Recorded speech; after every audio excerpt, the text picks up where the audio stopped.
All those for? No. For the live stream. It's worth a try. Deputy Mayor. Councillor McPherson's before me. Oh no, it's because he moved. You're on. I have questions around the heritage and character, as you'd expect.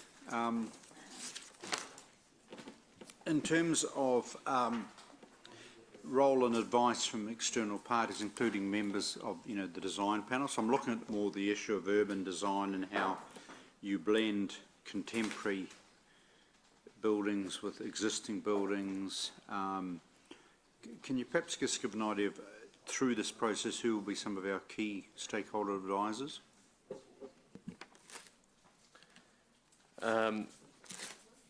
That level of details in the project planning is Right. yet to be done, because we wanted to wait until we got a... To the Deputy Mayor that this item is to get a priority order for work to be done and to approve staff doing it, not to discuss the frigging work that's going to be done. And the priority order is totally favourable to the Deputy Mayor. Heritage is up the top. It's going to be the first one done. We don't have to discuss the whole thing now. Through the chair, Should we go to the vote? Yes, please. You promised that. You promised. Can we go to the You vote? promise that heritage is going to get some priority. Can we go to the vote? Thank you. Okay. All those for? Any against? Carried unanimously. Thank you, Deputy Mayor. Thank you for your enthusiastic support. So Dave's moved that one and Deputy Mayor's seconded it. This is item 16 on page 181. And this is the management of the Chirapa Sports Drome. Thank you, Andy and Debbie.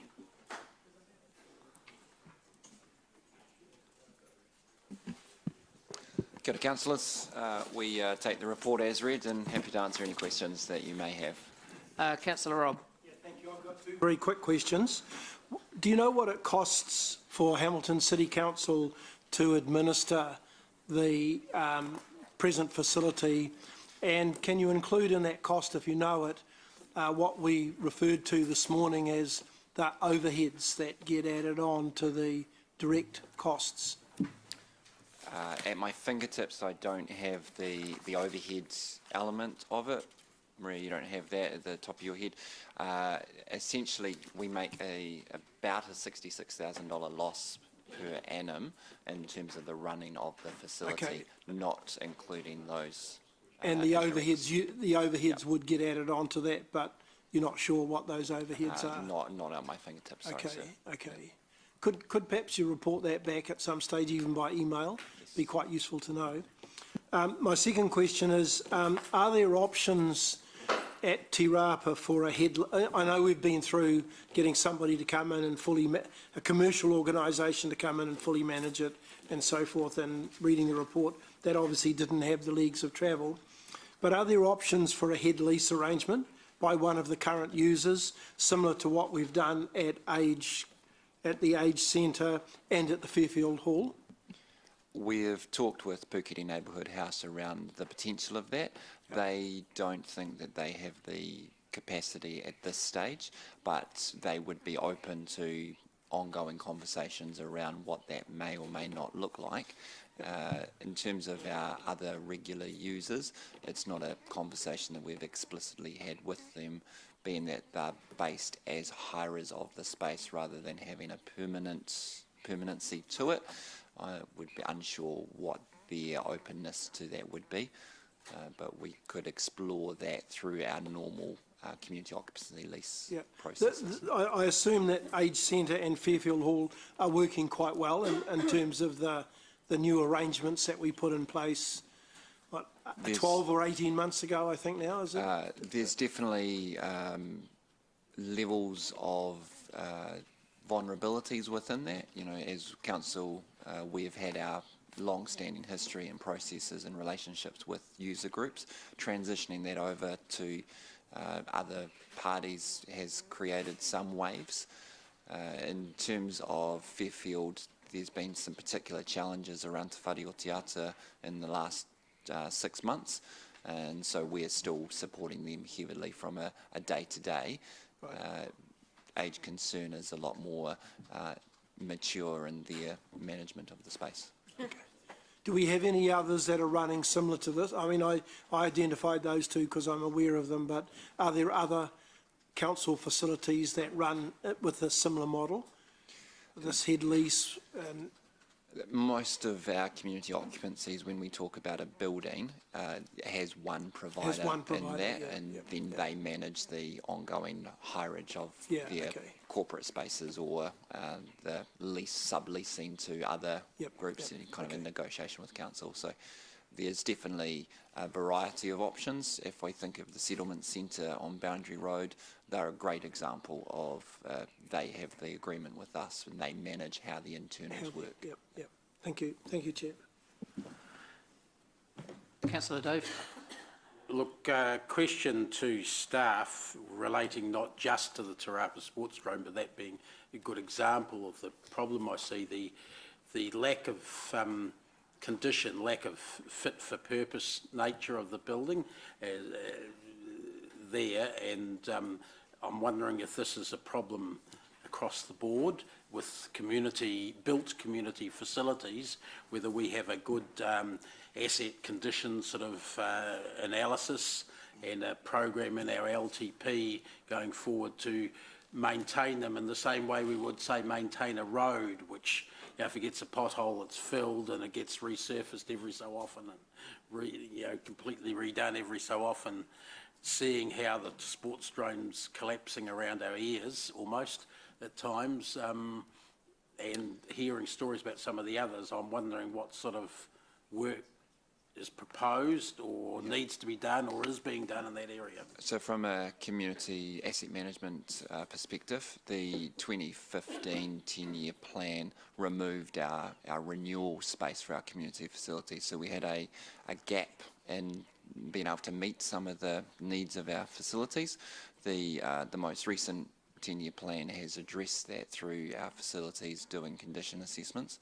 One of the things that we've identified as staff within our asset management plans is that the condition assessment of a building may be quite different to the performance condition of a building. So there is definitely provision within the current 10-year plan that we not only ensure that the condition assessment is accurate for the needs of the users, but also that the performance of the building flexes in the right way. So examples of that would be our Age Concern has the entrance through the main hall to all of the other offshoots, and therefore it kind of limits the number of users that can be in the space at one time. So though that work is being done to ensure that we do have the best information.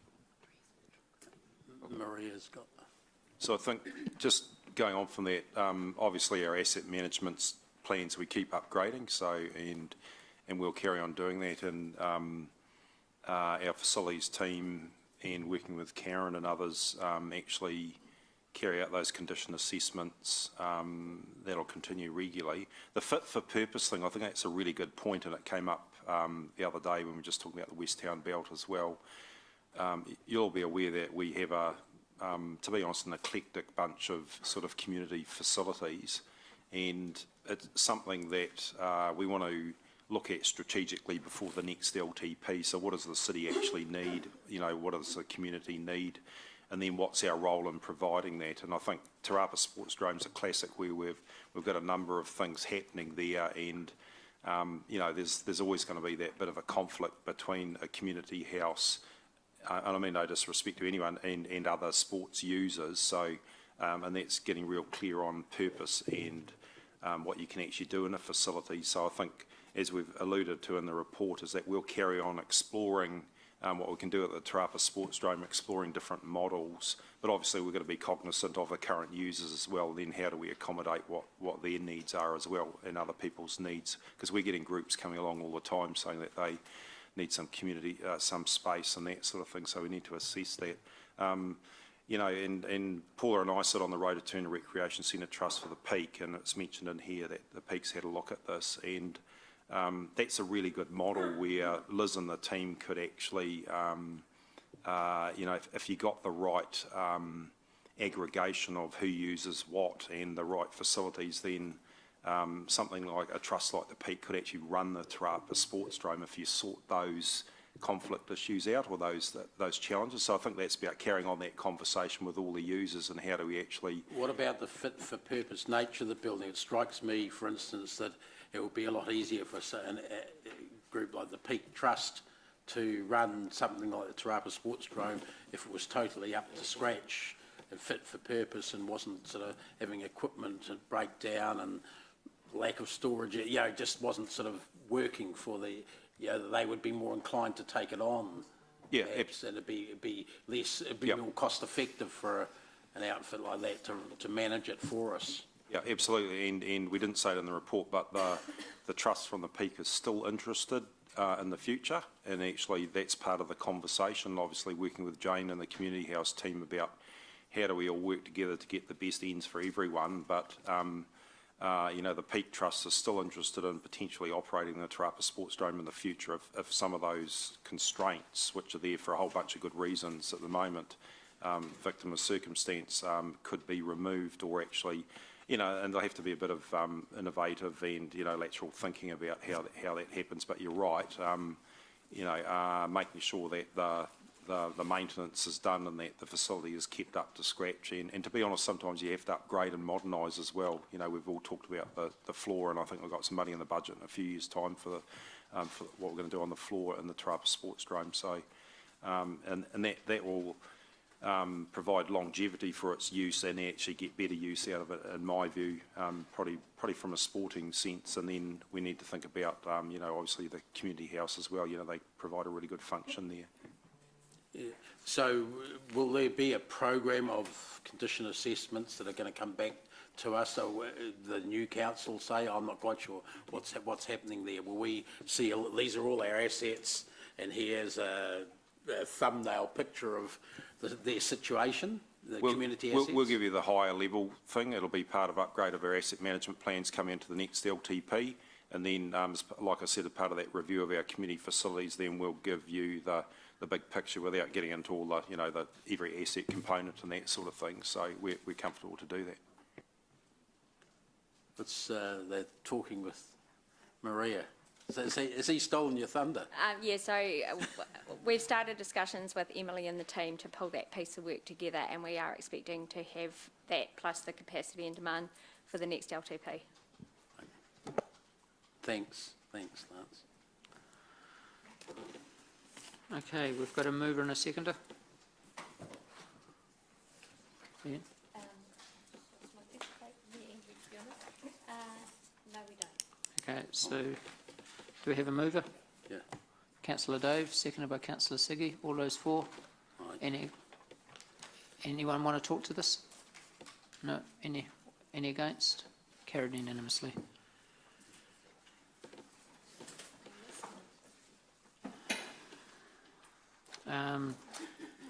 Dan, we're on item 17, page 184. So we'll take the report as read.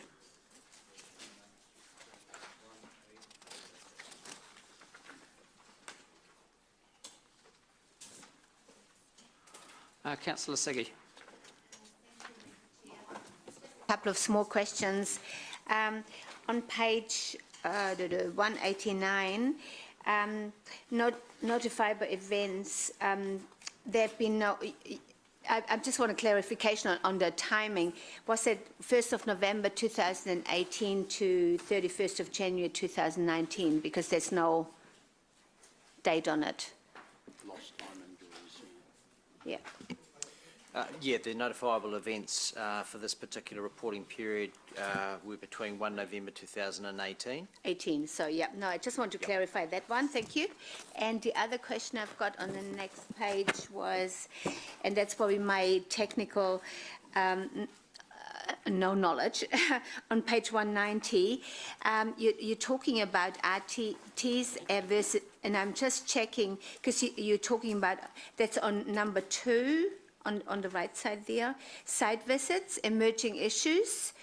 And there's some black spots that you've got with RTs.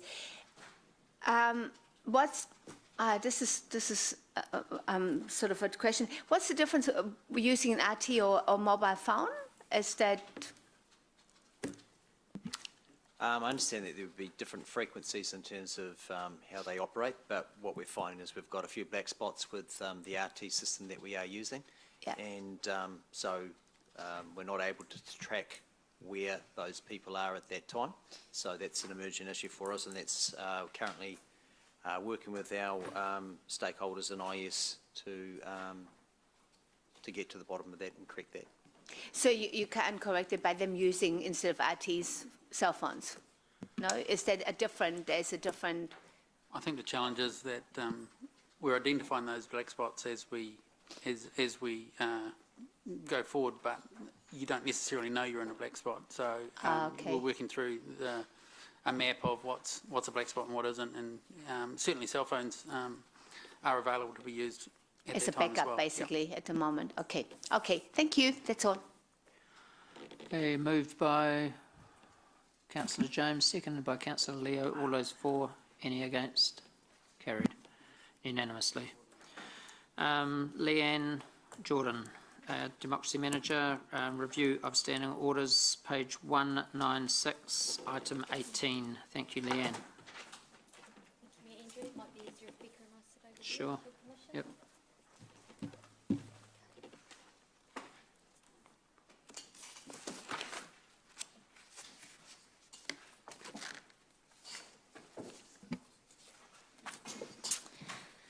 Signal the motion while Sure. that I've already given democracy details of.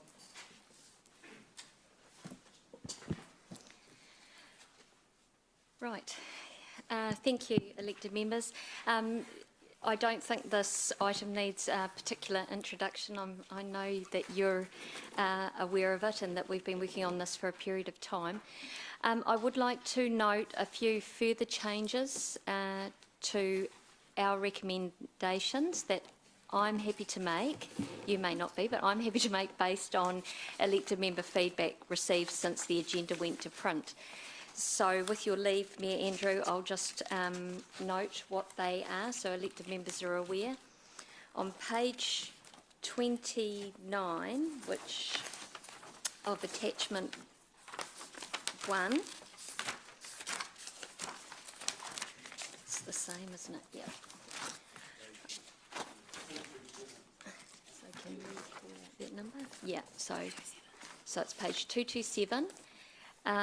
The proposal under 9.6 Chairperson's report is to remove the last paragraph there, which is the paragraph in red. That's covered by LGA anyway. On page 30, so the next page over, 9.10, there is distribution of the agenda. There's a change for clarification just to accommodate both the electronic and paper agenda. So it would say the Chief Executive will make the agenda available rather than will distribute or send, because obviously electronic versions are sent, we notify you of a link. So just to be entirely accurate about that. On page 32, which is page 230, thank you. Item 9.17, receiving a report. Proposing with the second sentence that starts, as with all decisions, that I remove the last part of that sentence which goes, and that they have sufficient information to make an informed decision. So the sentence would read, as with all decisions, members must feel that the matter is consistent with the terms of reference for the council or committee. My view, the latter part of that sentence is redundant given your obligations under LGA anyway. On page 37, which is 235, thank you. In the section in red dealing with audio-visual link, we await your decision about whether this section should be included or excluded, but should it be included, a change to 13.2 and 13.3 to align voting and quorum, i.e. that if a member is able to vote, the member should also be counted for a quorum. The chairperson has discretion to call the audio-visual quits if need be, because they're concerned about the link and all that. Well, it'll be obvious if the elected member is voting or not, so therefore it's appropriate. When are we due to, when would we review how this works and other stuff? I'm just trying to think of a process where you might pass it today, but there's a review mechanism. Well, there is a review mechanism available to elected members at all time. At the point that you determine the council work plan for any year, you can ask us to review. You can ask us to review at the beginning of the next triennium or any other point in time that you feel that the document's no longer fit for purpose or needs updating. Might be my preference not to do it super often, to be honest. Would be my preference not to do it super often, but obviously there's appropriate times when we need to catch up, and it's... The Chair, obviously, if hypothetically this one was rejected for now, doesn't stop we reconsidering in a year's time. Or next month. Any time, sure. Yeah, absolutely. So could I just ask, Sarah, on 13, what is the proposal? So you'll see, Mayor Andrew, there's 13.2 and 13.3 which deal with whether a member's counted for a quorum and whether they're allowed to vote. At the moment, it says that a member may vote, but they may not be counted for the quorum. The proposal is if they are able to vote, that they must also therefore be able to be counted for the quorum. So is your proposal to leave this in 13? My proposal... yes, it is in, but I would qualify that by saying that Becca and I do not have a firm view on whether this is in or out, but we would rather it was in its entirety or out in its entirety. So the real question then is, do we have electronic participation or not? And then the details, if we have it, if we say yes, then the details are used as per the suggestion that we're making here. So that's, from our perspective, the changes, that the feedback that we've received, that we're entirely comfortable. So what's the answer to Dave's question? So the answer to Dave's question, Mayor Andrew, is that you today will tell Becca and I whether you want us to have Section 13, whether you want to allow electronic participation and attendance or not. Sorry, I must have misunderstood Dave. What I would like to know is, do we have the technology to be able to do this now? No. Okay. So this doesn't require it, but it enables it. If we were to get that in future, we've already passed the resolution allowing for it to happen, understanding orders, setting up rules for it. That's exactly right. So it would mean that if in the event that we had some form of upgrade to the technology and that came as part of the suite, we wouldn't need to amend standing orders in order to use it. So Paula could be running this meeting while she's driving to her wedding. Mayor Andrew, I think, as you and I have discussed, the discretion, the attendance by audio-visual is entirely at the discretion of the chairperson for that meeting, and they will determine whether sufficiently extenuating circumstances exist that justify a member's participation by audio-visual link.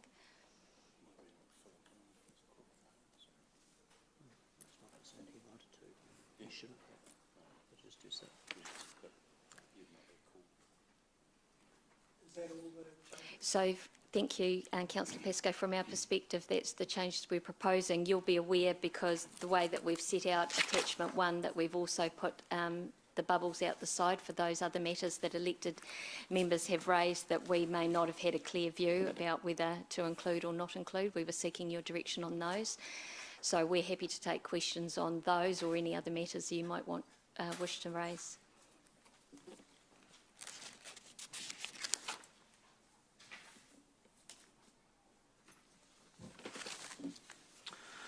Okay, Councillor Angela.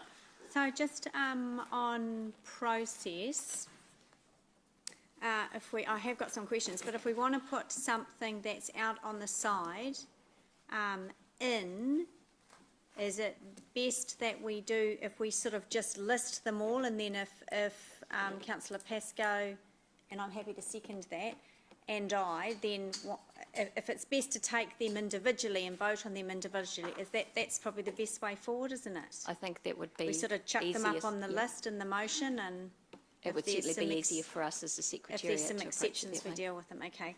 Yes, So just a few questions, and thank you for how you've laid out this report too. It was, because I know it's a fairly wholesale change to standing orders in plain English, you did a really great job.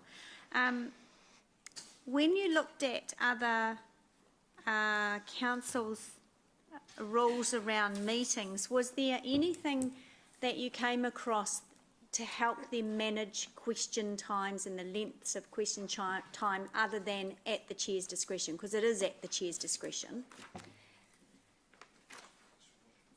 I qualify this by saying I couldn't hand on heart say I've researched a lot of other councils' standing orders, but we did review some of the big ones, and we also obviously looked at the LGNZ template. The short answer is no, and the slightly longer answer is that the construction of those sections that we've added around question time have pretty much been at our own initiative. In order to enable sort of smoother meeting conduct from where we sit as governance professionals. Typically, otherwise, questions, whether they're asked, whether they're not asked, how long they're asked, are entirely at the discretion of the chair. So that Typically. remains, okay. You mentioned in here about breaks for meeting breaks what is it? What No page more, you- no what pa- more than, 4.2, I don't know what page that's on, but it's 4.2. That meetings can go no longer than 3 hours continuously without a 10-minute break. I'd like to signal that I want that changed to no more than 2 hours with a 15-minute break. And I can qualify that with a short statement if anybody's interested.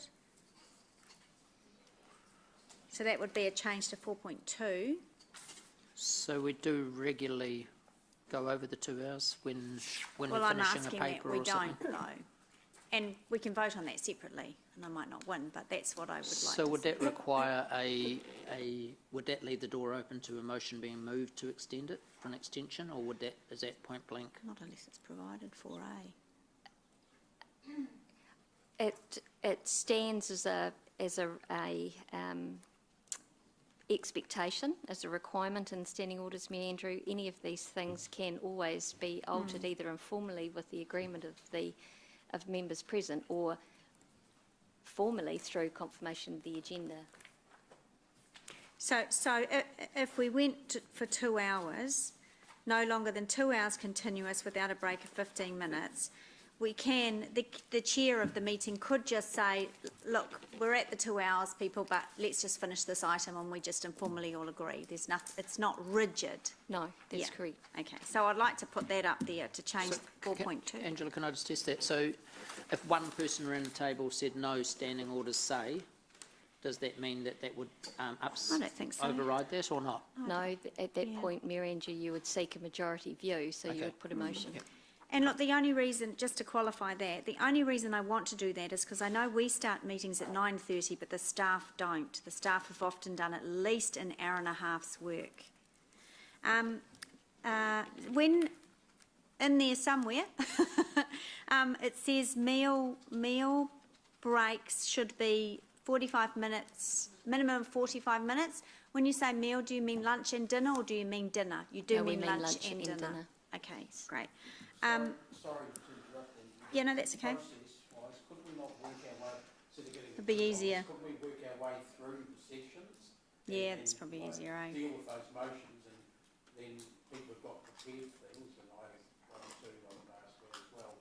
When it comes to our part, we'll raise it. Otherwise, we'll have it. We're jumping a bit, eh? People are starting to ask questions about that. Let's just deal with the one issues people have got, say yes or no, and then move on to the next one. So, Could I ask the democracy Yeah. manager to lead us through the document? Certainly, And Mayor Andrew. I think, are you happy to vote on The individual. proposed emotion by proposed emotion, so that then we know the things are in and out on each point? I think that's probably appropriate. Are you comfortable with that? Deputy? Yes, it would be good, Mayor Andrew, if you could facilitate that process while we're trying to respond to questions as well, but yes, thank you. So basically, I'll go through section by section. Yes. And I'll mainly attend to those comments in red, all the bubbles, but if there's anything other than that, if you would bring it to my attention, I'd be grateful. So I'll just try making this a little bit informal, Yeah. where you can talk across the table, and where We've got to get it we right. can just discuss amongst Yeah. ourselves the pros and the cons, and then we won't go to debate on each one. We'll just go then from asking questions across the table and talking and giving, so questions and thoughts as well, all together, and then we'll just go to the vote on that one each time. Yeah. Okay? That's good. Are you comfortable with it? Thank you, Mayor Andrew. Okay. Is everyone okay if we start at section 1? Yeah. So you're working from attachment 1? Yeah. Yes. The red that's correct. bubbles.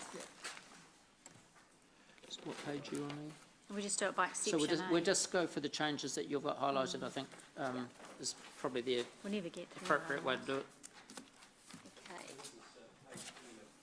It would be, sorry, because I'm working out of my own separate version, so thank you. So I think we're on page 210 for the first amendment. Okay, so introduction,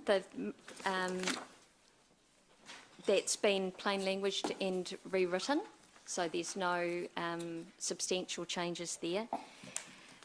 If we go to section 2, definitions,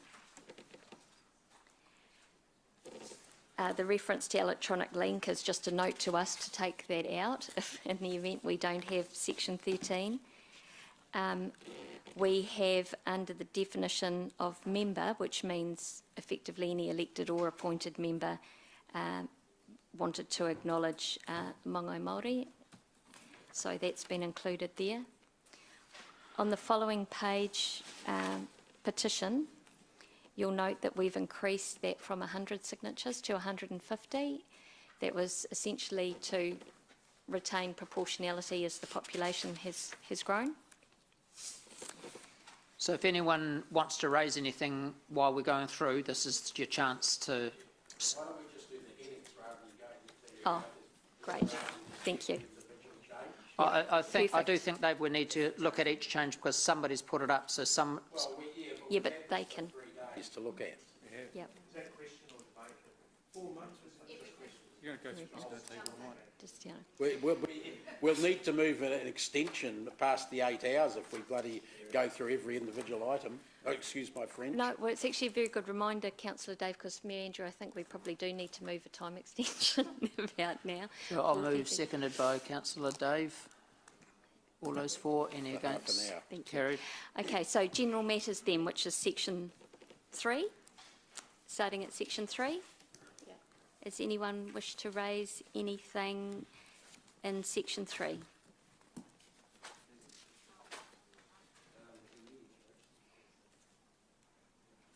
Okay, So what page are you on? I'm on okay. page 214. Yep, got it. Yep, or 16 of the standing orders. Failing that, section 4, meetings. We've just noted Councillor O'Leary's request around meal times. Is there anything else there? So what number are you on, sorry? So now we're on page 215. I just have, so we're on, under section 4, under 4.2. I just have some concerns that meeting cannot continue. We did have 6 hours without an extension. We've clearly just done an extension. I would prefer in there, because we always put an extension through, it seems a waste of time to have it, that we have a maximum of 8 hours, and then if we can't get our business done in 8 hours, we adjourn. Yeah, that's there, so we're not, that's already in. No, but it's an extension. We just continually extend time, And I believe it's very bad governance, and people get tired and grumpy, and so I'm saying, well, if we have a limit of an 8-hour meeting, we need to manage the agenda to fit into that, and we need to manage our time to fit into that. Otherwise, we have to adjourn the meeting. I'm sure So- I'll be alone on that view. So my concern is that that will mean that we'll be in here for more days and having more meetings. And there are times when we do run over, like today, and to stop the meeting at 8 hours and say, that's it, guys. I know we're halfway through a paper, but it's all over. Wow. It's a Doesn't make different way, sense to me. it's all it is a different way to manage time. It's just taking away flexibility. And some members around the table might reduce their question time and be a bit more diligent with, anyway. All right. So is there a seconder for that? No, there won't be, so. Okay.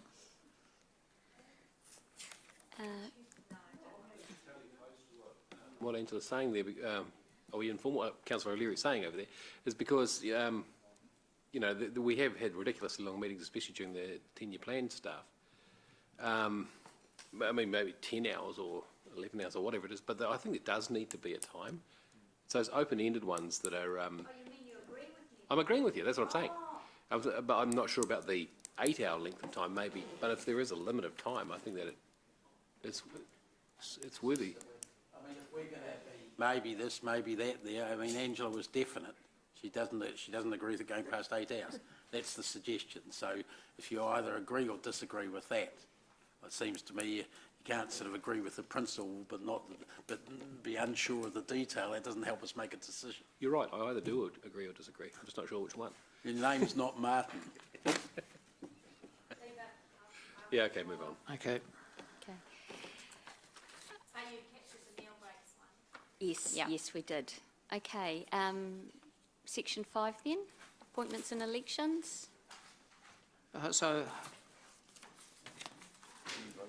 where are we going? I mean, one member said they want it changed, and you said, yeah, that's in, let's move on. No, I haven't said that's in. Sorry, me, Andrew, I must have misunderstood.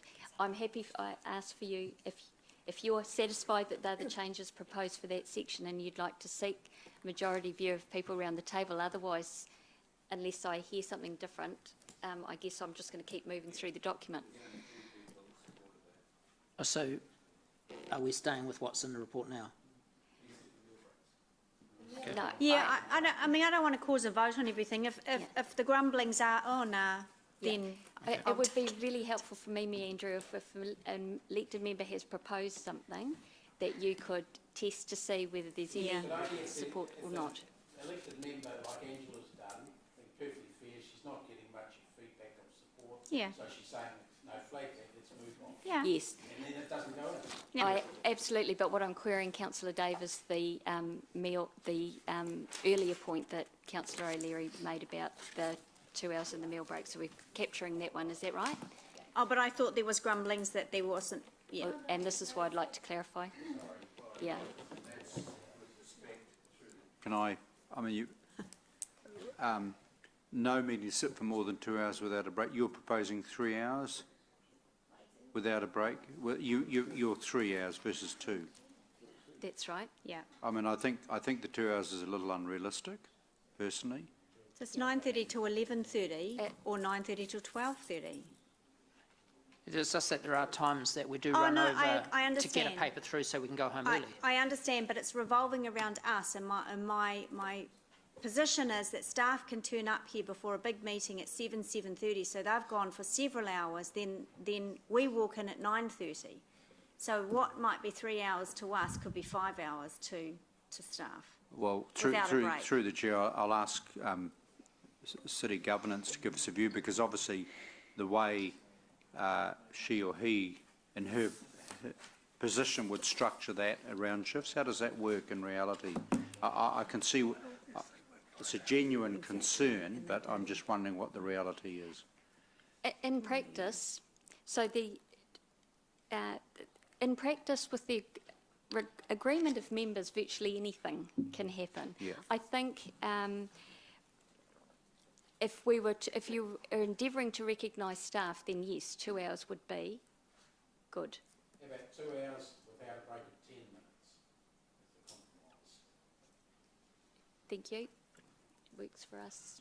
As long as the members are aware, many times we go over 2 hours. Yeah, we do, but again, 10 minutes, remember, it's just for, my concern here is for what I've seen this term. We walk out immediately. The governance team packs up, they do some things on the computer, they do a few other things. We're busy having a break. They get 4 or 5 minutes to whiz out, use the bathroom, maybe grab a snack and come back if they're lucky. Yeah, so if I may, so just getting my head, 9:30 to 11:30, boom, at least get to 11:30. 15 There's a minutes. minimum of 10 minutes, and then obviously I'm going to rely on city governance to say to the chair of the meeting, actually we need 15, thank you very much, because we've got some stuff to do. And this becomes a give and take and a That would be proper helpful. relationship. Give or take. Yep, okay. Absolutely. Because 2 there'll be hours. other times where it won't make sense to stop for Yeah, another of course, 15 minutes. of 2 course. hours, Can I just add something to that? that's right. 3 hours sitting is the new smoking. It's like smoking a packet of cigarettes. From a health point of view, sitting for 3 hours is totally unhealthy. So I feel for the staff as well, sitting 10 minutes is the motion, I'll second that.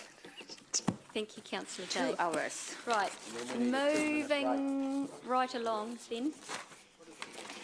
So there was section 5. Where we're not... Oh, you're going to put them as we go? Yeah, We that need would be to put good. it to the vote. A show of hands, Mr Chair. Okay, so 2 hours and 10 minutes. I just want to say I'm against it. I just think if we'd done that today, we'd still be here for another half hour at the end of the day. Everybody, including staff. I don't know, I just come from a real world where you just keep going till you get it done, and sometimes that's what you do to get home at a reasonable time, and that's how we've run this whole training so far, especially in the second half of the day when we know we've got big days. So Can I point out, to help you, Mr Mayor, that it's within your power to move that we suspend standing orders if everyone agrees with you, you won't have a problem. That's the way to get around the crisis sort of type of situation like that. Very much motivated by people who work for us in the city secretariat, and I think, and without wanting to prolong this, I think this is where the chair and the governance manager will have a little bit of interaction as well. So I don't think this is the problem, really. Just as in terms of process, I assume that Councillor McPherson seconded the O'Leary motion, and then you would put it. Yep. yeah, just to say that every break today Yeah. we've been Yeah. sitting for more than 2 hours to get to the end of the next paper. So I think we're making a rod. I think we're making a rod for our own back. But if that's what the majority of members want, I'm fine. So all those for, any against? Pass. Councillor Kesson and Meeking dissenting. Okay. Thank you. Section 5, appointments and delegations. We're not proposing an election, sorry. We're not proposing any changes, just plain languaging. Same on delegations. Can I just have a quick question, or do I better line up? There's a Jeff? So we're not looking, you can if you want to, but I I'm hope just that a confirmation. All it is you're just inserting the Local Government Act and relevant legislation in there. That's all you're doing. Thank you. No, not necessarily. Some of these are changes from the local government. This specific Sorry, for this section, sorry. spirit of the legislation. That's exactly correct. Okay. Anyone else on this section? No. Okay, Ian. So Councillor Pascoe has a question, I think.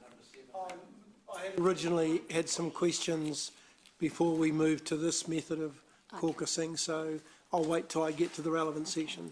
Thank you. So section 7. Okay, section 8, which is pre-meeting. It's on page 25 or 223 of the agenda. No. The next page, 26.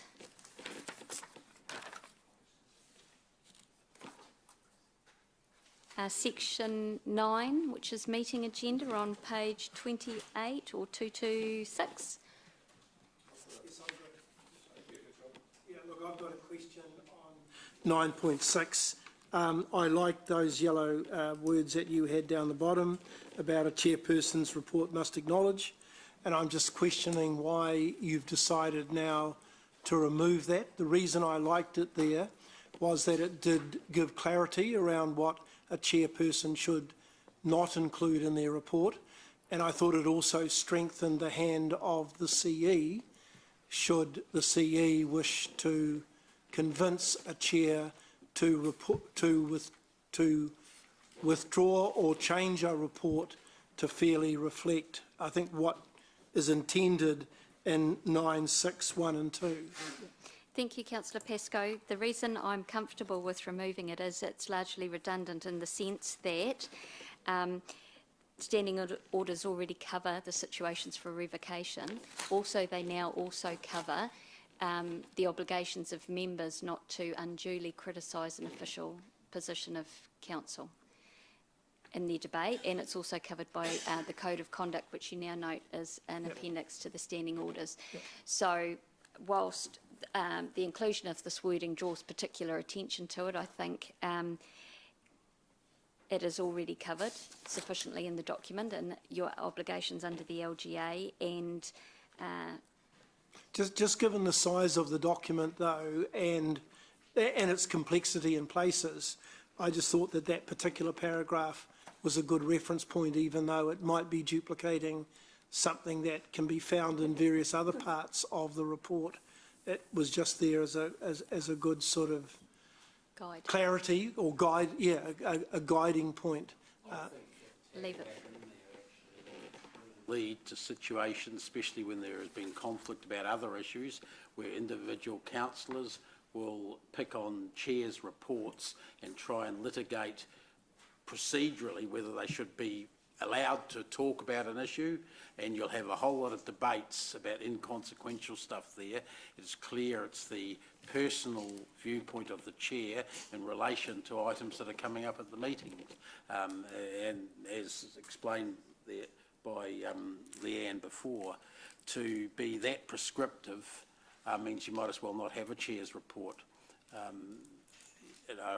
don't think that we should be encouraging debates about whether a chair should have made a comment about something, and we're going to end up like that. It's going to be really messy. So, as Leanne said, it's covered in other ways in the thing, so why don't we leave it rather than adding more prescriptive words? I think I'd like to challenge it and have it, ask for you to include it and just see what the feeling is around the table. So exactly what are you asking to be included? The final paragraph, which is in the draft, that starts, and it's in red on page 227 or 29, and it is a paragraph that Leanne indicated earlier in the meeting that she was proposing to remove. Starts, a chairperson's report must acknowledge, and then a subjective view on any other matter, concluding. But Leanne, you only suggested to remove the second sentence in that paragraph, wasn't that correct? No, I'm happy for the whole paragraph to come out. Oh, okay.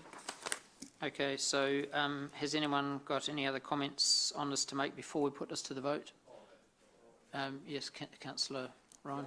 I agree with Dave. I think it makes it far too prescriptive, and it's already, the chair's report's already guided by the terms of reference and some specifications in point 1 and 2, and I think if we start making it all legalese and getting into the detail, we're going to create the dog's breakfast. Okay, do you still want to test this? I'll come to you in a minute. Hang on, yeah, Councillor Angela. Sorry, my just question to the governance manager. My concern on a couple of chairs' reports this term have been that they have been directed and used to criticise a elected member, and I've been on the end of one in particular in the finance meeting. So is having that paragraph in there at all address or help that from from stopping to happen again? I firmly believe that elsewhere in the document and the code is the a clear indication of members' obligations not to use not to enter into personal politics in their role as a chair. As chair, their role is to provide leadership to the committee meeting. So I think by clarifying what a minor and a critical matter is, and by saying in the earlier paragraph that we're talking about matters which fall within the responsibilities of that committee, i.e. a decision for a committee to make, not a platform for a bright idea. I'm not suggesting that's what people are using it for, just to give you the other extreme, that there are mechanisms for the Chief Executive and myself and a Principal Advisor to bring to the attention of any chair the appropriateness or otherwise of including a statement like that in their report. So just a subsequent question then. Has this paragraph changed to what the standing orders was? Yes, I added it in the first place. No, not that sorry, not that paragraph. 9.61 and 2, are there changes in there that would stop that from occurring again? Because it has occurred in the past and it was able to be included in a public document. And this is where it is hard for you to see because we haven't tracked changes because it would have been impossible. But the current standing orders ended at the end of the first sentence. Okay, right. Of the very top first sentence. 9.6? Yeah. Okay. All right, so I'm happy with that. Context. So this does take us forward in a sense without, okay, thank you. And the threshold is the CEO because it's his agenda. So in the future, if a report attacking a member personally was to come through, he could stop it and he would have this supporting him. That's correct, and the code of conduct. Oh, yeah. Okay, all right.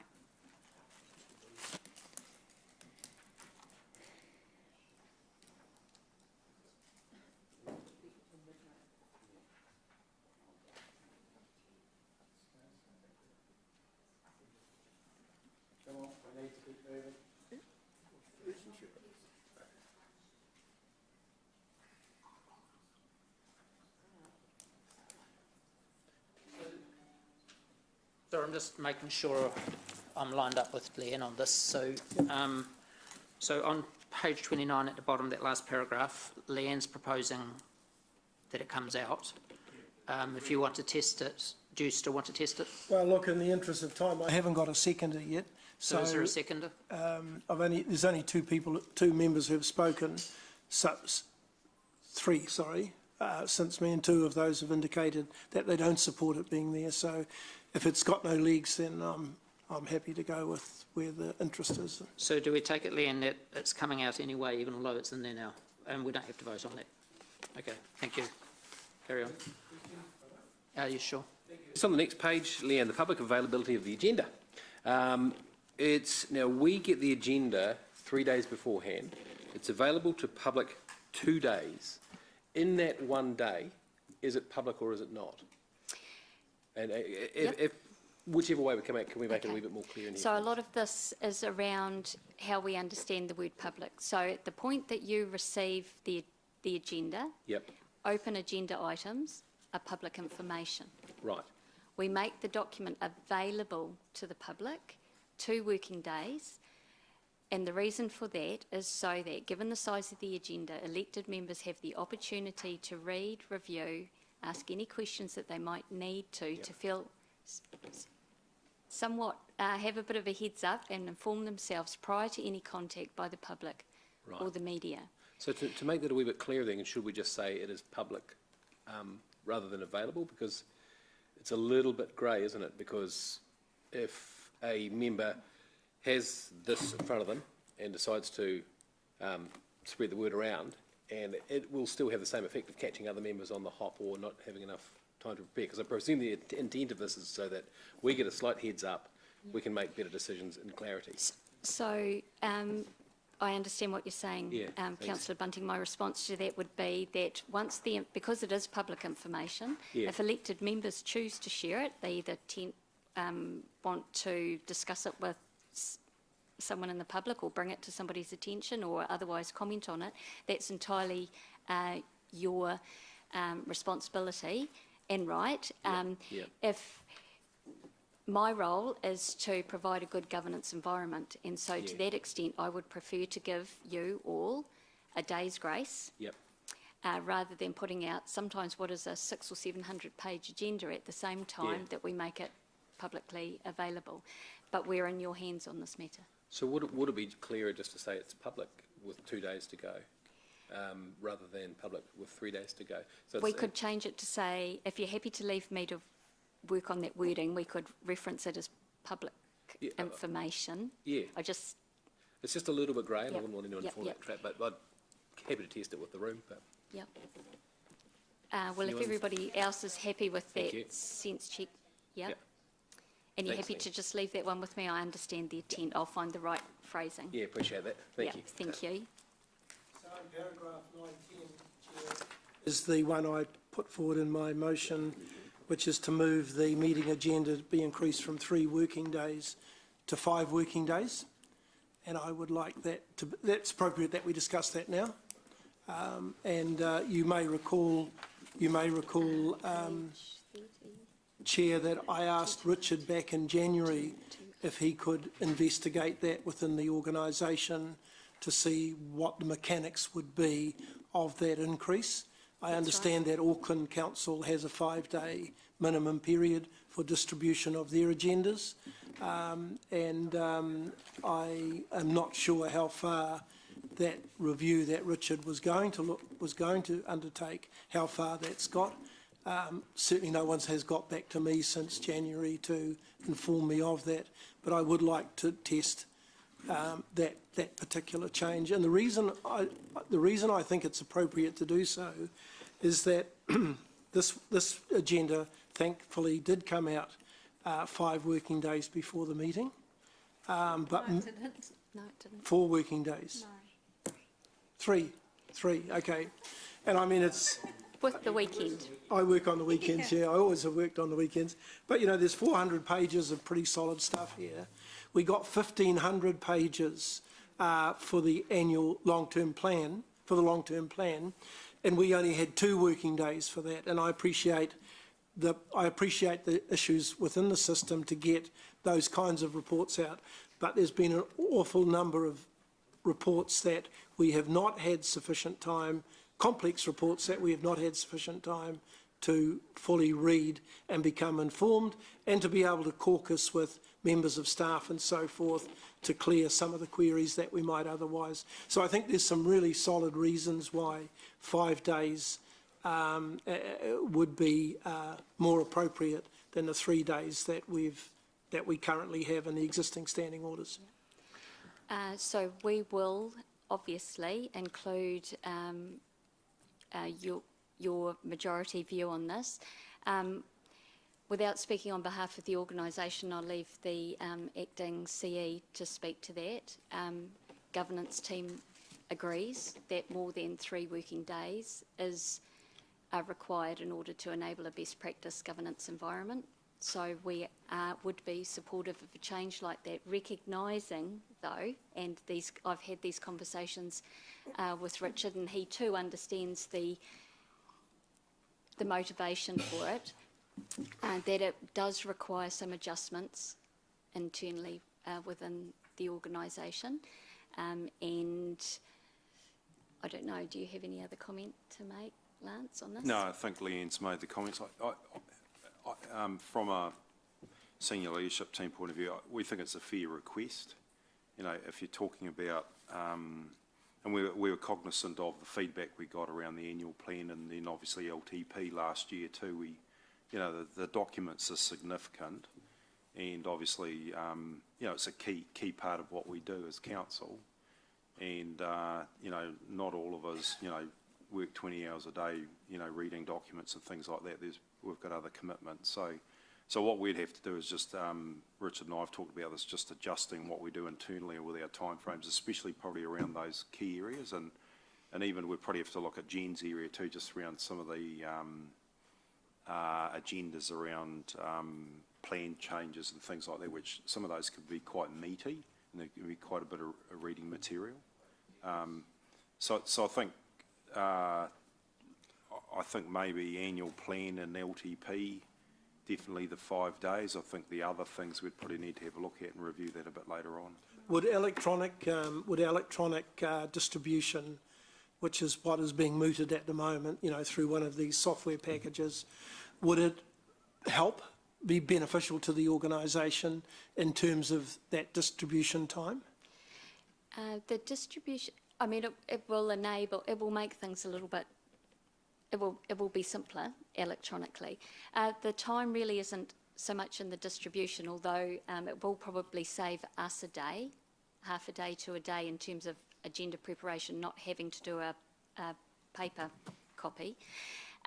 It's more just the associated shift in timeframes and planning that would need to take place within the organisation. So it may well be, and I don't wish in any way to preempt anything the acting chief executive might say, but if we could agree to move toward that in a fairly short order, that would be helpful. But to think that next month's agenda would necessarily be out 5 working days would probably be unrealistic. Saying from the new triennium. Well, Because, Yep. there's been a sort of just a two-way discussion there, but I like the principle, but I'm very aware that in the G&I area, there's quite a lot of work going on up until the last minute, and and sort of sometimes you've got Becca and the staff in that room waiting, ready to take the whole thing down as soon as someone's rushing up in the lift because something's just happened and they want to get it in the report, and that's going to be, you're going to have to, I think one of the downsides of this, you're going to end up with some more requests to add extra items at the last minute, which, I mean, I don't mind aiming for that, but it seems to me if you're trying to change, they've got a pattern for the whole year in their calendar, staff have, about when things have to be in, but surely the new triennium is the time you would start that change, I would have thought.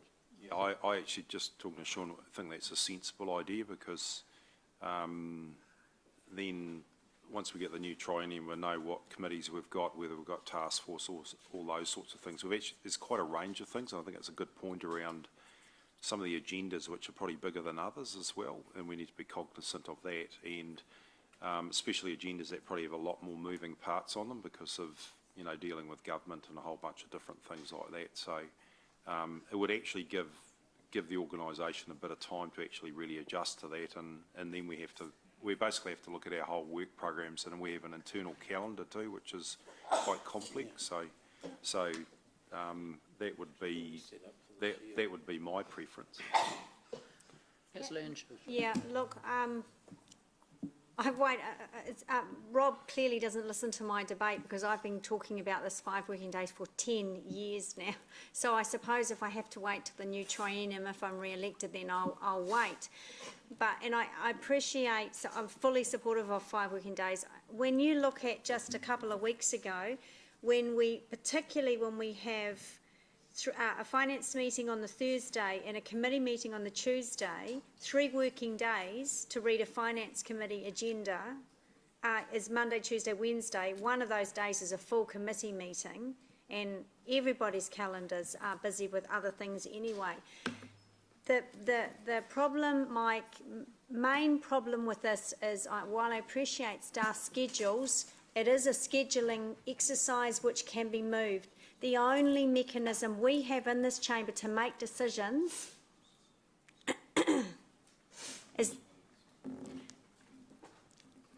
is the information contained in staff reports and agendas. That's it. There's no other mechanism. We are the client at the end of the line, and we get the least amount of time to work with the information. That has been my bee in my bonnet for a decade. So whether we do it now or in a couple of months' time or in the triennium, it's just very poor governance, I believe. We're the client at the end of the line making decisions. We're the most important receiver of that information, and we get the least amount of time. So it's a given that one would hope that the motion would be amended to take effect in the new triennium or something, because this is, you're changing standing orders, if you're agreeable. but you're, obviously you're doing it immediately, or you're doing it, that it kicks in on a set date. And then I have a follow-up question. What's your follow-up question? Well, the follow-up question, I'm just wanting a bit of a feedback, Auckland Super City, very complex mega council for, the Auckland Council, this has been working and how, I guess the question is, with the Auckland Council, they have this as a requirement, is that correct? 5 working days? I thought I heard. So we understand that that's their service level agreement, but they don't always meet it. I can give you a quick recitation of what other councils do across the country. There is one council that has 6 working days, and that's Western Bay of Plenty from our research. There are 3 that have 5 working days. Wellington City Council, who have made it one of their 10-year plan KPIs, Waikato Regional Council, and Central Otago District Council. There are 4, including Whanganui, so there is 1, Whanganui, that has 4 working days, and the other 9 that responded to our inquiry are either the statutory requirement of 2 or 3, which is our current if you don't, through the chair, to Ian, if you don't meet your, so 5 working days, cool. Obviously my own view would be 20/20 because you can all get everything into sync, so you improve your chances of it working. If you don't, for some reason, meet that 5 working days, what's the standing orders implication? What happens in other councils? So the important thing here is that the statutory requirement, which must be met, is 2 working days. Right. Other than that, it's a breach of contract, if you like, between management and governance if we don't deliver in the time frame that you've specified for us. I was just saying to the acting chief executive that my suggestion at this point would be that if the majority view was 5 days, that we put it in here and just approve standing orders so we don't revisit it.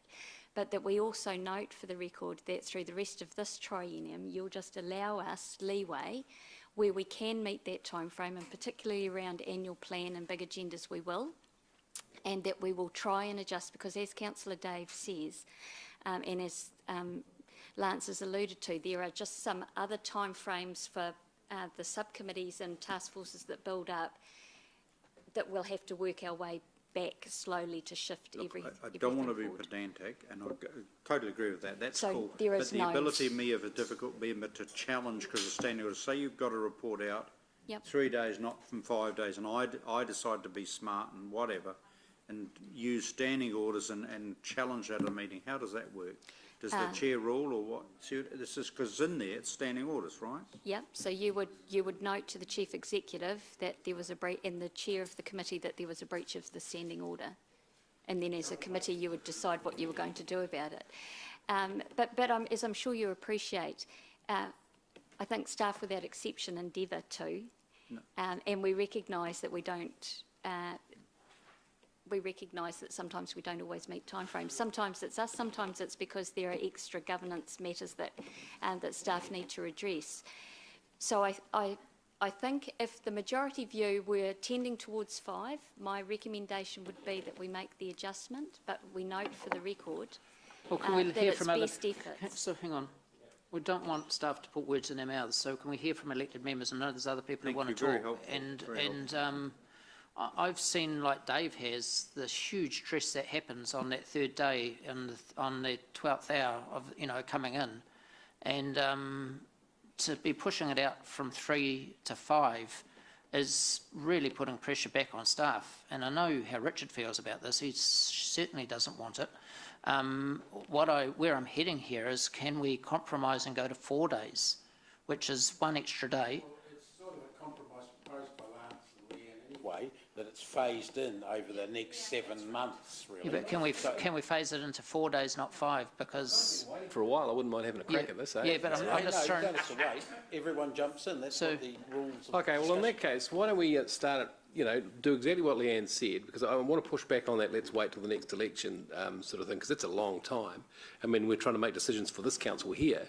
So what do you reckon we do exactly what you suggested and have a few more late reports, and they'll gradually dwindle down until we're up to speed? Because appreciating your point, Andrew, it does put stress on the staff, but it just moves that stress a month ahead. In the long run, the effect isn't actually that different in the long run. But it's that grey area in the meantime. So if we have some goodwill towards staff and note it if we have to, but I'd certainly support Rob in the 5 days. Late reports are really messy, though. We've had it where we've had 3 or 4 late reports at a time. We're all over the place trying to put it together, whereas when it comes out... Well, how else do you get around it? I mean, we have late reports turn up on the day. That's the thing, and that's, and I've nothing off about those. Councillor Jeff? Yeah, look, I feel slightly differently than that, because I can recall being quite staggered a couple of times with how early the cut-off was for staff in terms of having to produce a report. I thought, you need to do it when? The meeting's not here, but there does seem to be a big lead-up period. So, and I don't really like... I think you'd end up with more reports arriving on the day of the meeting, updated reports, and I actually find that really off-putting. So I'm happy to stick with 3, to be honest. Anyone else want to speak before we vote? I can't understand the lack of common sense with that, because surely if you've got, say these are 3 weeks to build a report and we've got 3 days, we now want 5 days, you just adjust your timeline. It doesn't make sense. We're not biting into your time, unless you're saying that there's a constraint with that. And what's that constraint then? Is it the meeting cycle schedule? Well, there's a restraint for the next 7 months because other meetings... Oh, yes, I agree. Yeah, I understand that, but... But if we don't aim So once we get in the rhythm, we should be okay. Yeah. But I think what Jeff's saying is that when you look at, like, we've got a meeting here today and there's been an agenda going Oh, no, I up, get it. Yeah. that sort of thing, and quite often our reports are written like two or so weeks ago, and some of these things are a little bit fluid. Like Luke was here today. Someone withdrew their application and all that sort of thing. The report's been written, so a couple of days once we get in the rhythm probably won't make that much difference. But there will be a few things like that. But why, if there's a step in your process where you've got 10 days to get a report from A to B, you still need that 10 days. Yeah, absolutely. Why is it Shove it sounding back. like, it doesn't, I'm not understanding why you think you're going to be losing any time. So, It Rob, doesn't make sense to me. Can we move forward here, Rob? Now, yes, I understand. Have you got your motion up? Yes, it is I'm up there. seconding it. Yep, it's up there. It's not common sense. Oh, I see we've added to it now, noting there will It's be a got lead. the- Do we need to do that democracy manager? I'm quite comfortable with changing it to 5 working days without putting anything further into the standing orders. No, that's not the standing orders, that's just the motion. It wouldn't actually... Oh, I That's see, the okay, motion. okay, I understand that. Just, And it'll take as long as So it standing takes. orders will have just that first line in it. yeah. Yeah, okay.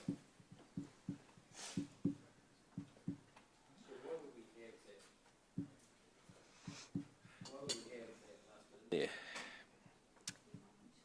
Because we know the schedules that they've already got in place can't I see. be changed. Or some can, Yeah. some can't. Yeah, okay. For a while. Of course, because we've just approved a whole lot of schedules, haven't we? Yeah, okay. So I'll put up an amendment just to test 4 days, which is a compromise between the 3 and the 5.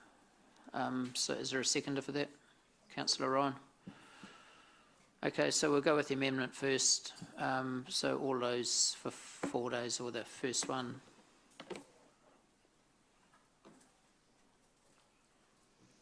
Gallagher, Hamilton. You gonna do it? So those 4, sorry, Deputy Mayor Gallagher, Councillor Ryan, Taylor, Kesson, McPherson and Mayor King. 1, 2, 3, 4, 5, 6. And those against? Those against, Councillors O'Leary, Pascoe, Tooman, Henry, Bunting. So the amendment becomes the substantive motion. All those 4. Suggested wording, however, be the same. Yes, that's exactly what I agree, to go through to the next tronem. So all those 4. Those against? Carried unanimously. Thank you. Thank you.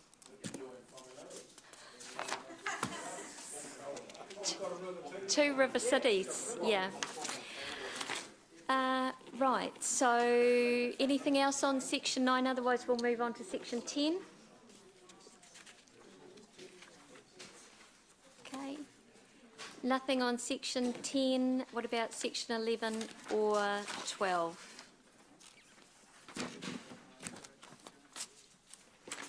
And nothing on those. That brings us to section 13, which we'd like your direction on. This is the one on audiovisual.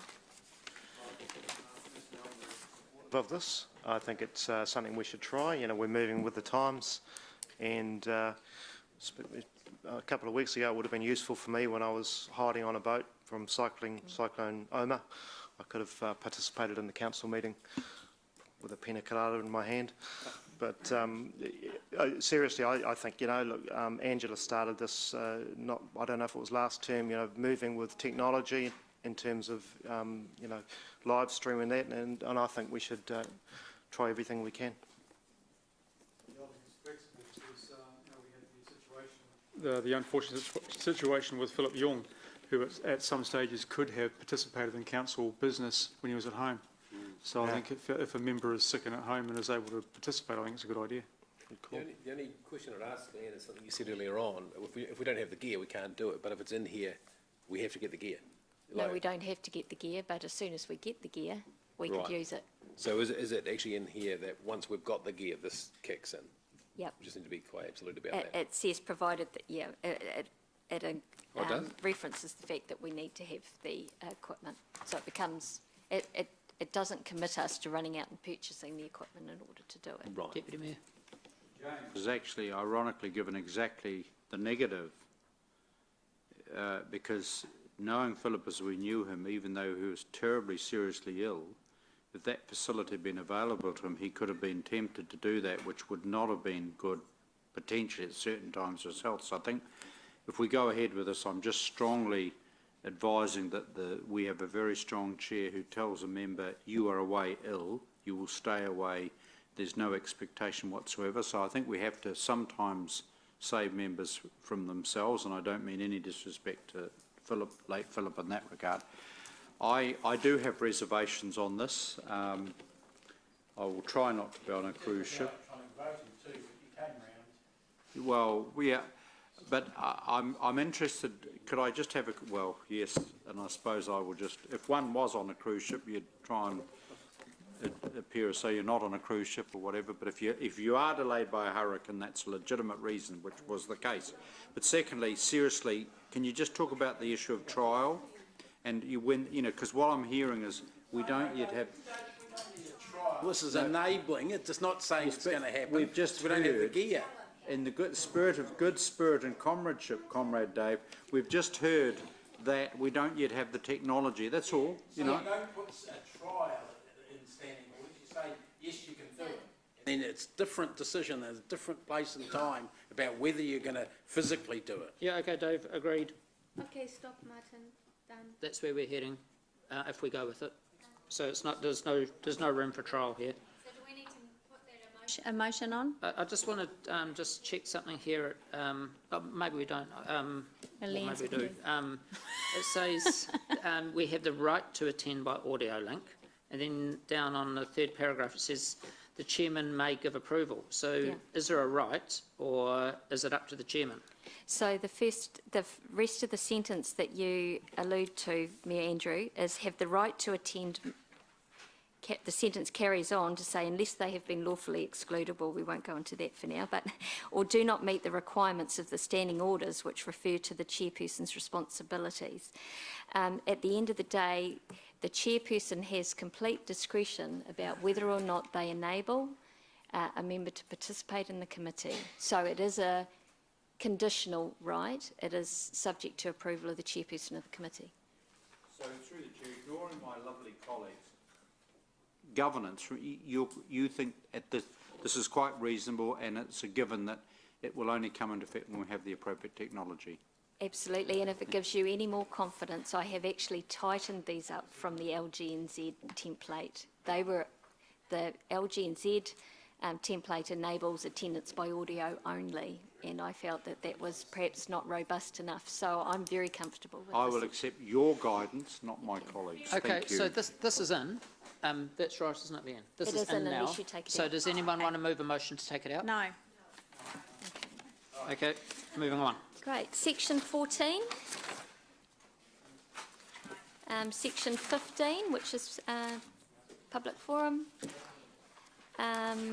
Section 16, petitions.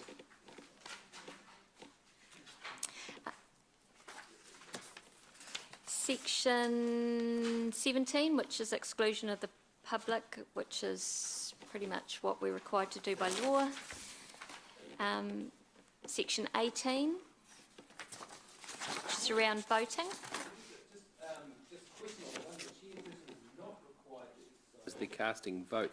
That's different to what it is now. at the No, moment. it's no. Oh, okay. We've had Right. legal opinions both way over the last 5 years. Yeah, okay. Well, It that's depends helpful. what lawyer you go to and what chair's asking and Yeah. what outcome they want. Okay. But this is clarifying it. This is fantastic. Rightio. Thanks. Okay, section 19. No, I'm like 9, I've got, no, 9, No. 19. Section 20.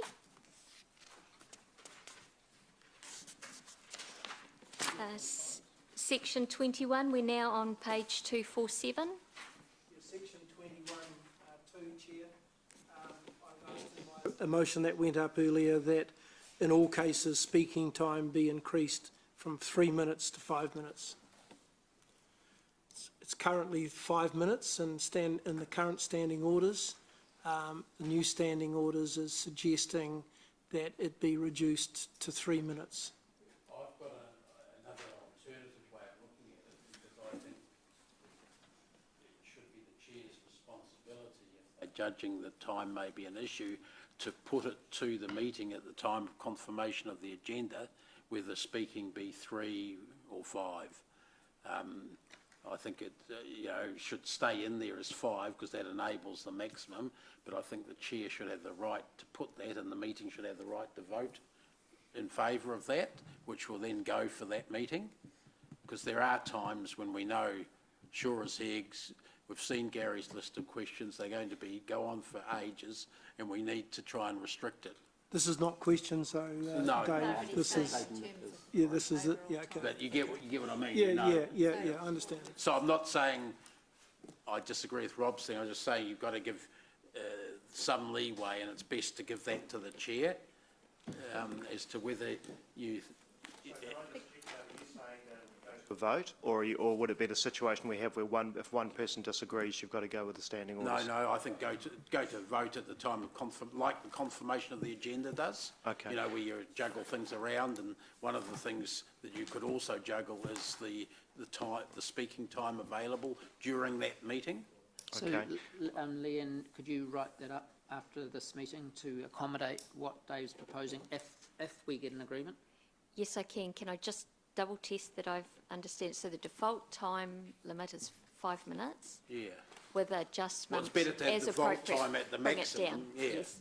Down to 3, no less than 3. No less than 3, would be the wording you'd want. Absolutely. So is everyone Isn't it com- effectively though, Chair, what we've got now, that individual chairs can decide at setting the agenda whether they want less or more than what's in standing orders? It's not So written I in, think- though, until there's a Yeah. possibility. So you're going to write that into Well, standing? yes, I think there's a bit of a misunderstanding in the sense that when Mayor Andrew says if one person disagrees, he's extending the courtesy to say that if somebody's not happy, he won't put the motion. But in actual fact, if you were wanting to adjust time, it's exactly the mechanism that Councillor Dave is what I thought, proposing. So what we'd say is 5 minutes, and also what we're doing is getting rid of extensions, which is our particular plea, because it's just messy and adds time. Support that. It's 5 minutes, and then at confirmation of the agenda time, if the chair is reading the mood or the agenda correctly, we'll entertain a motion from the floor to adjust the debate time. So there would be a proper vote then at that stage, rather than what Well, happened that's this my morning? understanding of Councillor Dave's intention, but you could check that with him. Yep. Can I just chip in? Look, I'm happy to sort of entertain that. I think my favoured position is that I think we should be speaking for 3 minutes, but if it's a big issue, we reserve the right to make it 5 minutes, and for annual plan and LTP stuff, certainly. But I kind of think it's in the spirit of moving with the times. It's 2019, it's not the 1950s, and I think, I think you should be able to make your point and What was it like in the 1950s, Martin?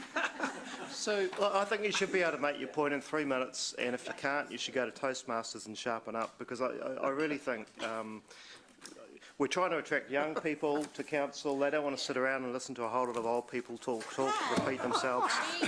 Let's just move it along and shake it up a bit. So can members, can we agree to 3 minutes as a standard, and we can move at the beginning of the meeting to go to 5? Okay, so we'll test it both ways. So we'll take your motion, Rob. Who's seconding Rob for 5 minutes? And we move to go down to 3. Is there a seconder for that? Okay, and then Jeff is moving to. So that the standard is 3, and if you move at the beginning of the meeting when we're, you can go to 5. Now remember, the chairman still has. Yeah, at the beginning of the meeting, where somebody can go through and, like Rob does, and say, I want to increase that paper to 5. Yeah, it's a majority vote at the beginning of the meeting, so that would be set at agenda setting. Okay, so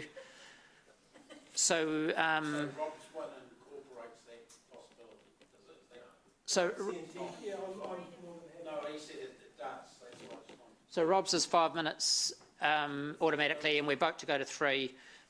Jeff's is 3 minutes, and we vote to go to 5, and all this happens at agenda setting time. Okay, so we're voting on the amendment first, which is. No, agenda confirmation. Yeah, that's right. So we're voting on Jeff and Siggy's amendment first, which is 3 minutes, and you vote to go to 5. So can we go to, do you want to go to the board? So can we go to the board just to make it easier for democracy? So it's amendment first. We'll tidy the wording up later, guys. We've got the intent. So if we think Councillor Taylor was being provocatively ageist and disrespectful, we vote against that particular amendment. It's time to vote. Right, thank you. Thank you. Who hasn't voted? Martin. The amendment is carried, 7-4, 3 against. So the amendment becomes a substantive motion. We're now voting on the amended motion, which is a motion.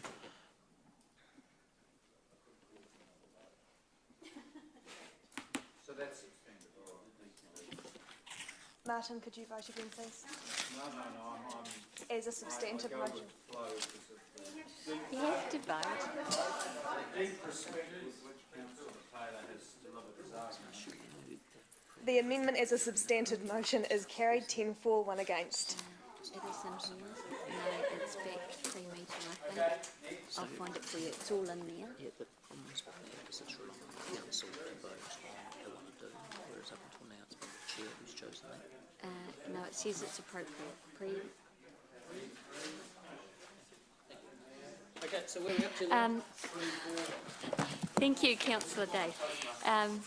So we're up to 24, which is on page 56, which is on page 256 of the agenda with procedural motions. Or 254, sorry. If there's no questions on that, we've got section 25, which is points of order. Section 26, which is notices of motion. And with all due respect to us, the rest of it's kind of the administrative waffle at the end.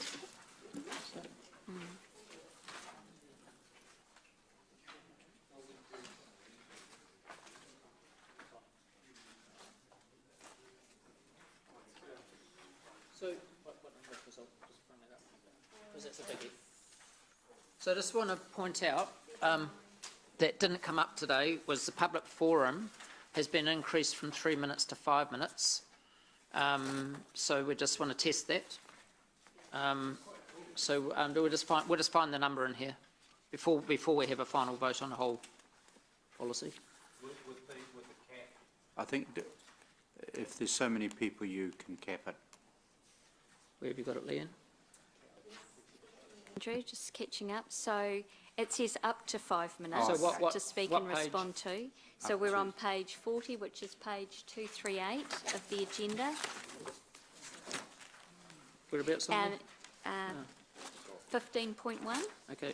And it does say where the number of speakers presenting in the public forum exceeds 6 in total, which is the half hour, the chairperson has the discretion to restrict the speaking time for all presenters or to limit the number of people. But equally, there is the option that we took this morning, which was to extend public forum at confirmation of the agenda time in order to allow everyone to speak. That's So good. that's 5 minutes, including questions per person. Okay, so everyone's happy with that change because it's a change? No pushback? No. Okay, thank you, Leanne. Thank So you, do we Andrew. need to vote now to accept the whole paper? Yes, please. Thank you. And the other thing is Leanne, when does it start? So we will make the change. This will take effect tomorrow. Okay, so everyone. Councillor James? Oh, Let's go. so moved by Councillor James, seconded by. So this will come into effect tomorrow. This really does actually power the chairs up to control questions, guys. This is a big change from that point of view. Okay. Yes, it does. Yes, it really does empower chairs on questions, which we haven't had that tool in the past. I don't thank Councillor Taylor, but I certainly want to thank, Leanne and the team, because I don't underestimate this job has been massive, and I think at the end we've arrived in a better place. And it wasn't, you and your team just convey it, because I don't think we should obviously we shouldn't underestimate the work this has involved. So can we put the date that it starts? Is that the 15th? What's the date today? 14th. Okay, so we're still under the old standing orders for this meeting. All right, so all those, sorry, do you want to speak? Yeah, sure. Speak, please. Look, I'd like to also follow on from the Deputy Mayor in his debate a few moments ago, where he acknowledged all the work and by our democracy team. Thank you for the opportunity to come back with some suggestions after you sent the standing orders out just before the holiday period. Well, I did appreciate the opportunity to sit down and work through some areas which I thought were useful possible changes, and I did also recognise then the amount of work and the changes that have gone in there, which I'm hopeful we now have a standing orders that is written in a much better English than our last one, and also has various points of clarification which will help us and the chairs manage meetings going forward. But I assume that will only happen as long as we've all read it and we understand what it's all about. So if you haven't had a chance to read it yet, please, I ask you to do so. Just one final comment. These are the rules of our meetings. We've approved them. We've had an opportunity to review them and then approve them, which we're going to hopefully do now. So I'm hopeful that we get 100% support from all elected members to support this, because I think that it does help with a much easier flow. Does help with a much easier flow in terms of implementation. And I know we didn't quite get 100% on the code of conduct support, but I'm hopeful that we will get that today in today's vote. Thank you. Anyone else want to speak? I just want to, yep. Quick question. What was the powers around the questioning that you alluded to? Sorry? What were the powers around questions that you had? Well, at the moment, I asked Leanne to point out the questions this morning, how I could control questions, and it's just so weak in what we had. It's just not strong. Whereas, Leanne, could you point out where it is in here? Section 21. Oh, no. Section 20. Section 20.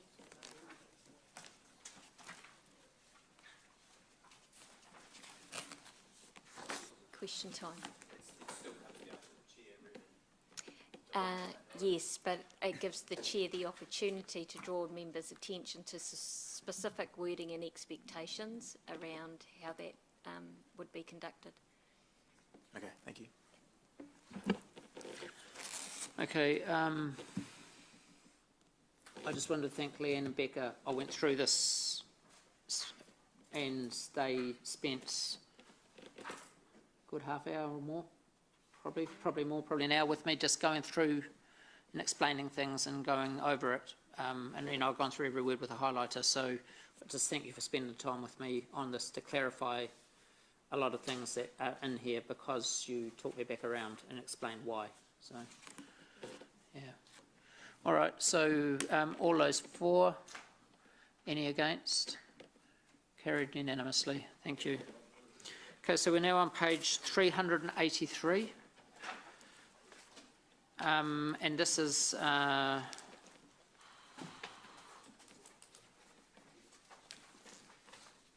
so this is hand us over to Dave at this stage.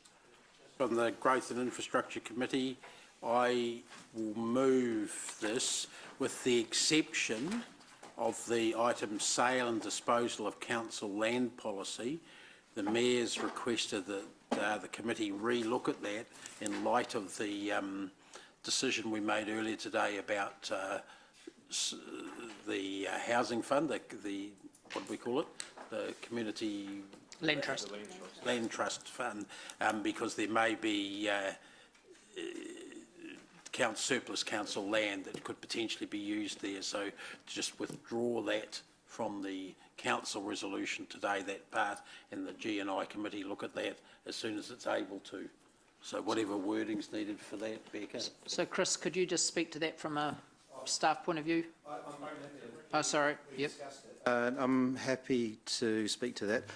Under the policy, we have council may consider alternative methods of sale more appropriate in some circumstances, including land identified by council for some other use. So there is the ability to No, it's still talking about sale. Still got that word sale in there, and that's not necessarily what we would be talking about. That's all. So I just think it's easier for us to, rather than on the hoof, to make a decision about something, just leave it out. Just leave it out, and we can have another look. Yeah, I think we want to bring that back and review that part of it. Yeah. I'm not saying you're wrong, it's just saying let's not do it on the fly. We may even want to be specific and say that it will be offered to the land trust in a second circumstance. Well, yeah, but let's not get into that we debate don't know, now. but we might want to be more directive. Mr Mayor, I think we had a resolution to give effect to what the Deputy Chief Executive said, which was just, Ricky, could you read it out? Oh, I didn't know that. The council requests that the Chief Executive further review the sale and disposal of council land policy to ensure that it aligns with the developing Hamilton Social Housing Fund, due to be reported to council by 8 August. Yep. Something like that, is that? Yep. So fine. can we just ask democracy on the process, just to ensure we're on track? Yeah, so sorry, I just missed that last bit there. So will we just adding an extra bit to the recommendation from G&I? It'll need to be a separate motion if it's different from the recommendation from G&I. So that withdraws that particular line from being approved at this council meeting. The motion. Yeah, so sorry, I'm catching up. Sorry, I was just a little bit caught up on the standing order stuff. So my understanding, so this is a recommendation from G&I. So if we're changing the recommendation to something different, which was recommended from G&I, it would need to be a separate motion or a procedural motion to defer it. No, it can't be a separate motion because you want to take that clause out of the motion that's going to be approved. Dave, just move a procedural motion on that one, and that pushes it out of here. Is that what you're suggesting? Yeah, so because it's a recommendation from Growth and Infrastructure Committee, if we're changing that recommendation, are you just going to put a different motion with a different clause, Dave? Is that my understanding? Hey, look, I think we're way overcomplicated. All we have to do is move the motion that the recommendation of the G&I committee be approved with the exception of. Full stop. That's all you have to do, because then that will kick it back to staff anyway. We'll have to decide what happens to it, and you know, that we'll work with them. And with the exception of, and the exception in this case is the sorry, the sale and disposal of council land policy. Just give us a minute.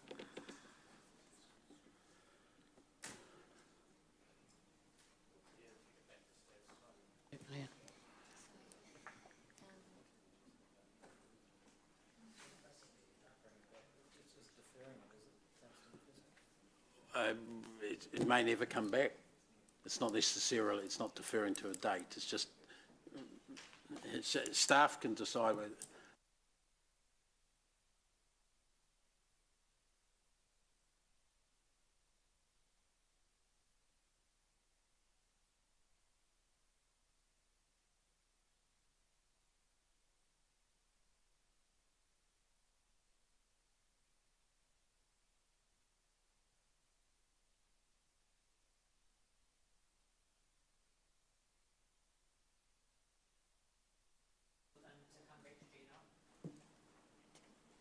Just don't even say it's not part of the recommendation council's doing, so it's not enacted.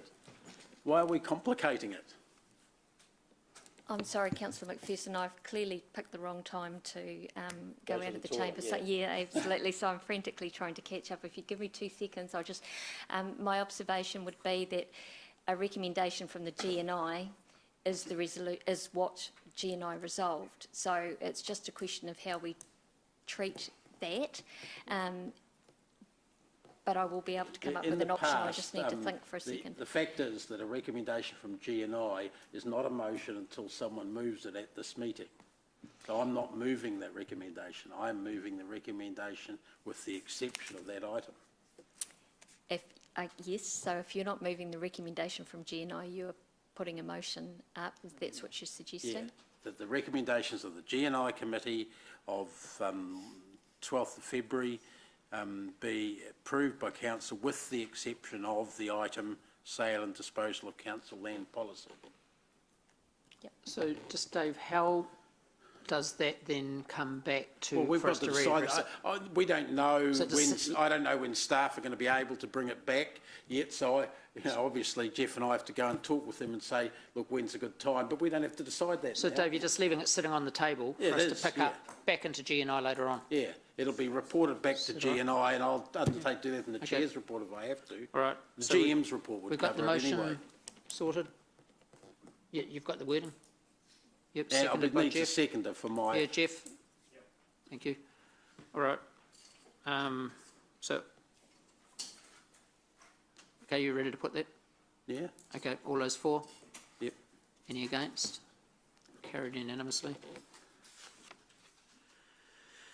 Okay, item 20. Now I know there is somebody who has a motion on this, so I'll just pass this over to you, Mark. Councillor Mark, sorry. Thank you. Yeah, no worries. It was going to be seconded by Councillor O'Leary, but I think Councillor Taylor is going to second it now. It just regards the smoke-free and vape-free outdoor areas policy and smoke-free plan.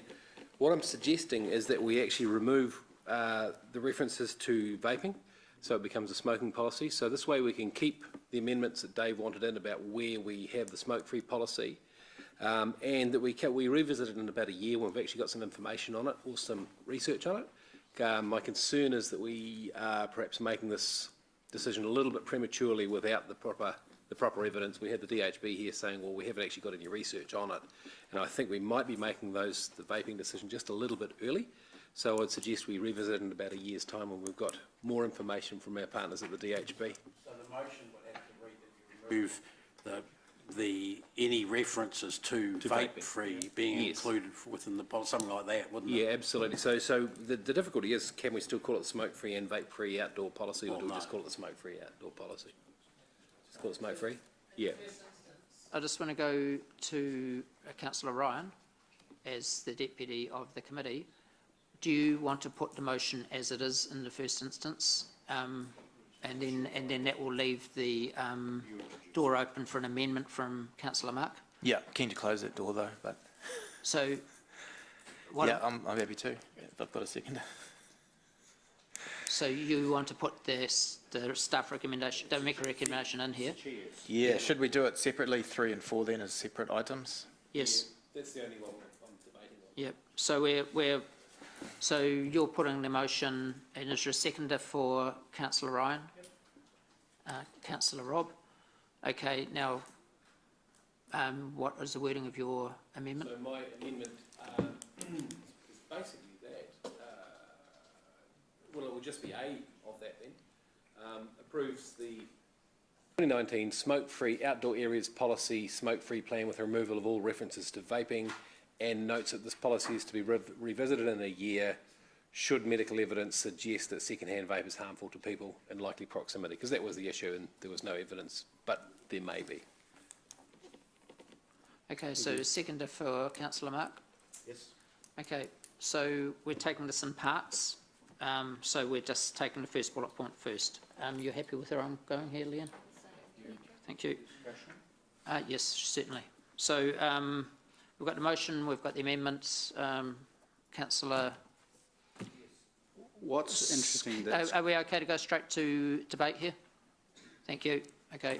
What's interesting, I draw, which a number of members will have seen, is from the advice from the local government New Zealand, the Health Promotion Agency is working with the Ministry of Health on raising awareness on vaping as a way to stop smoking. And as part of this, the Health Promotion Agency are developing a public awareness campaign which will include a New Zealand-focused vaping facts website and a behaviour change campaign encouraging and supporting smokers to switch to vaping as a way to stop smoking. The interesting other thing is when I look at the Health Promotion Agency, this is a board appointed by the Associate Minister of Health. It is chaired by Jenny Black, who's currently serves as the chair of the District Health Board Chairs group of New Zealand, and she herself chairs the Nelson, Marlborough and West Coast District Health Boards. She's worked as a clinical dietitian. So I think this is where, over the next year, I would expect that we would obviously continue our dialogue with population health from our local DHB. We would very much be working with the Health Promotion Agency board and with other groups such as ASH and other groups. So this is, again, wanting to work with other agencies, but I think I do reflect on some submissions that were made at the Community Services Committee, and I don't recall, and forgive me if I'm wrong, I don't recall perhaps the HPA board, their perspective being relayed in that submission process. This is probably a developing thing. I realise this is something they've probably just come on. I'm not sure about timing, but I do think in light of that advice from the Health Promotion Agency board and their campaign, then Councillor Bunting's is an appropriate way forward on the basis that over the next year we continue our good dialogue with population health at DHB and other organisations. Councillor Mark. Thank you, Deputy Mayor. Completely concur. This to me is not whether I like the look of vaping or not. I personally don't like the look of vaping, but that's not for me to decide in this case. I think our decisions are going to be based on sound medical evidence at the moment, and it's only hearsay. Vaping is a gateway out of smoking. There is an argument that says it's a gateway into smoking as well, but we need the research before we can make that kind of decision. So I think if we are going to go down this road, we've just got to back ourselves with some solid information. So I think we keep the door open to the health agencies and keep talking about it, and there may be a time, within a year where we do change our view on it. Thank you, Councillor Jeff. Oh, okay. I actually... oh, yeah, sorry, Councillor Ryan. Thanks. Yeah, unfortunately the term vaping, as I've recently learned, is actually a generic term which includes the ones that give out big clouds and some that are e-cigarettes or e-vapors or whatever that don't give out the vaping. So, yeah, unfortunately, I'm more specifically against the big clouds. I don't know, I know Councillor Bunting might have had 3 people talk to him about resisting it, but if you go down Clarkin Road and you see all the clouds of vape coming from the high school students, the medical people are telling us this is a smoking cessation thing, but we've got young people now doing vaping thinking it's cool, and whether it evidently isn't detrimental on health, but it looks terrible, and when we're trying to revitalise the CBD, I don't think it's incongruent to have a smoke-free policy in areas like Garden Place and then have big clouds of wafty smoke. It looks terrible, and and I stand by that.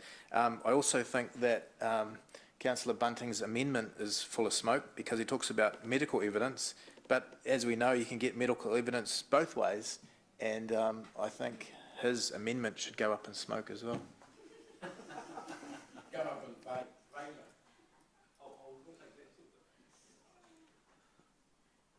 Councillor Mark, would you consider changing your motion? Okay, all right.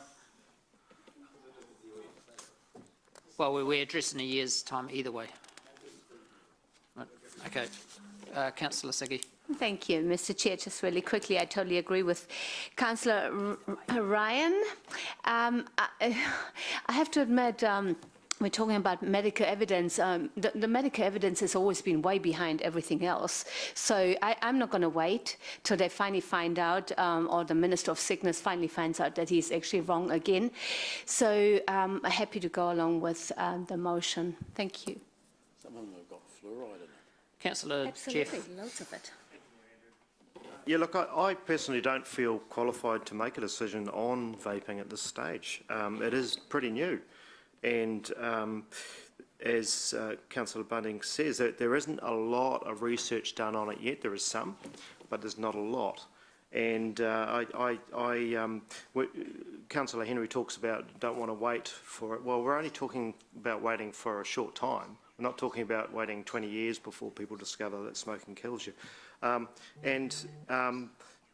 To me, it's not a great process to make a decision when you actually haven't got a lot of information on it. You're going on a judgment. You're going on what it looks like. You don't like the look of it, but you don't actually know if it's really how unhealthy it is. We don't have that scientific information, and I would much prefer to make a decision with a bit more research and information behind it.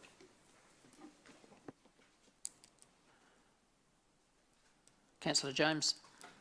Yeah, you can actually get electronic cigarettes that aren't even have no nicotine or whatever in them whatsoever. So how do you differentiate between those and the other vaping machines that have nicotine? So the ones that don't have nicotine would be a lot better for people with the ones with nicotine. So I can't see how we can differentiate between the two of them.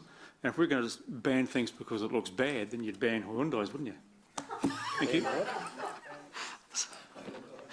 Councillor Mark. Thank you. I just let people know that I was just suggesting, if it's okay with everybody, that we shorten down the amendment, if this is all right with you, Ryan, first of all, because you've got the motion going, and two, we just revisit it in a year instead of should medical evidence. Is that everybody cool with it? Yeah, all right. So Councillor Taylor has to agree because he's seconded it. Sorry. Thank you. All right. Thank you. So, all right. Yep. Okay, so we're going to the vote on the amendment first. And we'll go to the board to vote.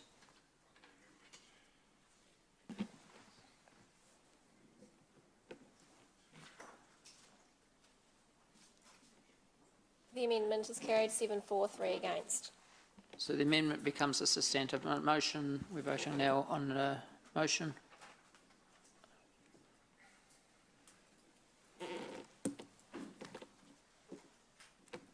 The amendment as a substantive motion is carried 9-4, 1 against. Thank you. So now, Ryan, would you like to move? Brian, page 384, could you move 4, please? Thank you. Do we have a seconder? Councillor Dave, all those 4. Any against? Carried unanimously. Page 385, item 21, recommendations from the Finance Committee. Councillor Pascoe. So the Chair, and the first one is the recommendation under 3, that Council approves the municipal and domain endowment funds policy. Also move. Could we just take the whole lot? I'll take the whole lot in one go, yep. Just read. That's recommendations 3 through to 7, and 7's in 3 parts. I will move. I have a sec. Do we have a seconder? Councillor James. All those 4. Any against? Carried unanimously. Move to exclude the public.